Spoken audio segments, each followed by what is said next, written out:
So let me end with some quick insights about employment after high school and residential arrangements in adulthood. These data tell you what our adults are doing after they leave high school. And basically, about a quarter of them are either in a post-secondary degree-seeking program, or employed in the community in jobs, or are employed in the community with supports. In other words, they have supported employment. So that's the first quarter. Then we have a quadrant of, we have half of our sample who are either in a sheltered setting exclusively or in a sheltered setting, and they come out of the sheltered setting and go into the community with employment. And then we have about 25% of our adults after high school who either have minimal daytime activities, meaning 10 hours a week or less of either work or volunteering, or who have no vocational or post-high school educational experience. So a quarter are in what we hope for: school after high school, college, training, community college, some kind of degree-seeking program, or employed in the community without supports, or employed in the community with supports. So that 25%, that's the goal. An equal number are not engaged in meaningful daytime activities, and about half are in the service system, the developmental disability service system. Again, this is Wisconsin and Massachusetts and not California, and I don't know what you would see here. I think we do not see big differences between Wisconsin and Massachusetts. Where do they live? Well, about half of them are still living at home, primarily with the parents, although there are some individuals who are living with siblings. About 30%, 31% are living in group homes or some kind of staffed apartment, but that's, in other words, living in a setting where there's full-time staff or live-in staff. About 10% are living in semi-independent apartments or homes where they live on their own, but there's part-time support who comes in. 5% are living with absolutely no support. Of course, they're probably getting family support, but I mean no staff support. And then there's a variety of other living arrangements that are really a mixed bag of whether it be college dorms or a treatment setting. So the vast majority are either living with family or living in staffed settings at the average age of 32. I think this speaks to the need for long-term support, either partial or full-time staff or family support on an ongoing basis. Again, a point of advocacy. And that truly, when we think about the circles of support for adolescents and adults with autism, we need all those circles working together. We need the nuclear family supporting the adult with autism, spectrum disorder, the social support system surrounding the nuclear family, including the grandparents and extended family, as well as friends, and the service system being the safety net for all. So I'd like to end with just a few minutes on this Transitioning Together program. It's a pilot study at this point. It was developed, as I mentioned, by Leanne Smith, and she took the data that I've shown you and lots of other studies that are on our website if you're interested in knowing more about them, and she translated these findings into an intervention that, she is investigating now. She received a grant from our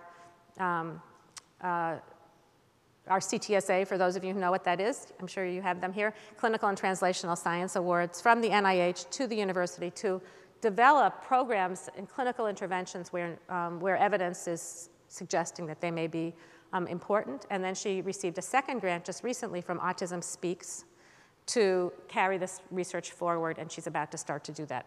So I want to tell you a little bit about what this intervention is and how she developed it, and to give you some very first snippets of findings from the pilot study. So this was based on our findings, and also the structure of this intervention was adapted from the multifamily group psychoeducational model that's been published and tested out widely. And it's bringing families together to work together on problem solving in a structured curriculum. And it has been shown to be highly effective in not only having an impact on parents or family members more broadly, but also on the behavior and functioning of individuals with mental health diagnoses. And so we're hoping that these impacts will extend to individuals on the autism spectrum. And it emphasizes it's an educational approach, and the goal is to provide new knowledge about the condition and also to teach problem-solving strategies and to learn from each other. So she conducted a series of focus groups to first inform the development of this intervention, and the focus groups were family members of teens and adults on the spectrum, as well as professionals who work with families and with providing services to these teens and adults. And she asked questions of them in terms of what would be the most valuable curriculum content and how would it be most easily delivered to them. And based on what she learned from the focus groups, she developed this curriculum, which was 2 joining sessions where she would, the person organizing the group would go to the family home and get a history of the child's son or daughter's diagnosis and the family context, and do a quote-unquote audit of community connections, services, supports, and also an assessment of the needs of the family, so that she would then come to the group sessions knowing about the diagnostic specificity of the participants. And also she asked about their hopes and goals for the Transitioning Together program. And then there were 8 multifamily group sessions, I think once a week, conducted at the Waisman Center. There was a concurrent social group for the teens, so they were happening sort of side by side in different but adjacent rooms.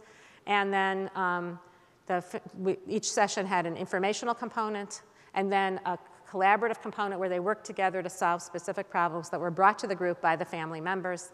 And what we learned, just like it has been shown in previous research on different populations, is that this became a new source of social support for the families, that the families who participated in this pilot study are still talking to each other, and that was a good thing. These are the topics in the Transitioning Together program informed by the research that we have conducted and published: autism in adulthood, transition planning, structuring the family environment, addressing the risks for adult independence, community involvement, problem solving, legal issues, and also what are the risks to parents' health and well-being. So those are the topics for the 8 sessions. There were 10 families who participated in the pilot study, mothers, fathers, and teens, and the teens were between the ages of 15 and 18. It was unbelievable. There was 100% participation in all 8 sessions of all 10 families. And then 6 months later, she had a follow-up session, and all but 1 family came back for the follow-up session. So we feel that we delivered it in a way that worked for families in terms of sort of strategy and time, and they came back for more. And we collected data both before the intervention began and then 8 weeks later. And the very few changes that were measured there's a tiny, tiny sample, and it's difficult to find statistically significant results with such a small sample, but there were some significant improvements. And first of all, the families felt that their understanding of their son or daughter's disability, again, these are all on the autism spectrum, they felt that that there were improvements in their understanding of their child's symptoms, and they also reported more positive changes in their feelings about their son or daughter. There was sort of a measurement in the beginning and a measurement at the end of the 8 weeks, and there was significant increase in the extent to which the parents felt happy and proud of their son or daughter. And then we used the 5-minute speech sample, which you now know all about, and we sent it off to California and had them rated the before and the after speech samples, and there were significantly higher levels of warmth in the post-intervention speech samples than in the pre-intervention speech samples.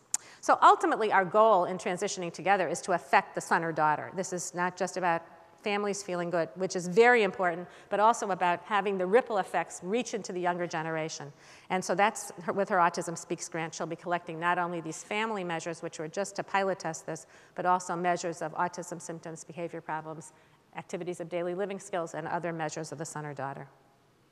But we were heartened by this, and I wanted to share this with you, even though this is just the very beginnings of a new chapter in the work that we're doing. So what are the overall conclusions that I'm hoping you can take away from today's discussion? First is that generally, no matter how you slice it or dice it, we see improvements in the autism behavioral phenotype during adolescence and adulthood, and that is really good news. We also know that leaving high school is a turning point, a significant turning point, and there is elevation of risk at that point. And I think it's not only for those without intellectual disability and those who are lower income, but possibly also those who are not connected with the service system or have a meaningful daily activity. Only a quarter are in school, post-secondary education, or employed in the community after leaving high school. And we need to improve that percentage. And we also know that low criticism and high warmth and high adaptability is associated with fewer behavior problems and symptoms during adulthood. So the power of the family environment is really, really evident in our data. And we need targeted interventions with families and for adolescents and adults on the spectrum, and that's what we're hoping this transitioning together can contribute to, in addition to other services that are, of course, provided more broadly. So if I were to make recommendations, which of course I've been doing all throughout this discussion, I have a strong endorsement of post-secondary education for young adults on the spectrum, even if it's not a degree-granting program. I think post-secondary education is just as important for individuals on the spectrum as it is for all of our young adults. I think it's more important because their development is continuing, and I think the cognitive structure of education, the social context that school provides is really, really critical. And there are some new programs on the horizon that many people here know about, and a lot of national effort about providing post-secondary education for people with developmental disabilities, including autism. It's very, very important. I think it's critical to continue to advocate and provide psychological and psychiatric services to reduce behavior problems throughout the life course. If there's one single thing I could change about autism during adulthood, it's behavior problems. And I think a lot of downstream effects would follow. There's no doubt that families of individuals on the spectrum have high levels of warmth and adaptability, and those are tools that I think are fueling this improvement that we see across the life course. And so when we think about family support services, those need to be supported and targeted, and additional efforts in that regard. And then I don't know, I hope that Transitioning Together becomes a new resource. We have early intervention services for young children on the spectrum, and I'm hoping that we can develop a range of services for adolescents and adults that mirror the effects of early intervention, just to increase and improve the quality of life throughout adulthood for them.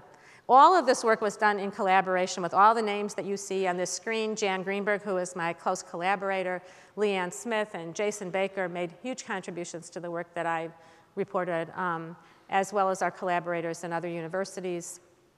We're very grateful to the NIH for supporting this work, to the Autism Society in Wisconsin, and now to Autism Speaks. So with that, I'd like to end and take your questions.